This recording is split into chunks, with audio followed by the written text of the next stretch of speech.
महाराज, जंगल में रहे वाला काला भेड़िया हमार पति के हमरा सामने मार मार के खा गइल। हमार पति आपके नाम लेके ओकरा डरावे के कोशिश भी कैलस, पर ऊ तो आपसे बिल्कुल भी न डराला। हम जानत आनी काला भेड़िया हमसे ना डरेला, ना ही हमार बताएल नियम और कानून के मानेला। वो जंगल के सब जानवर के नाक में दम करके रख ले बा।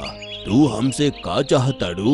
महाराज, हमारे एक ही बेटा बा, गोलू, जौन काला हिरन के डर के वजह से जंगल में भाग गइल और खो गइल। हम चाहतानी कि आप ओकरा के ढूंढ दी।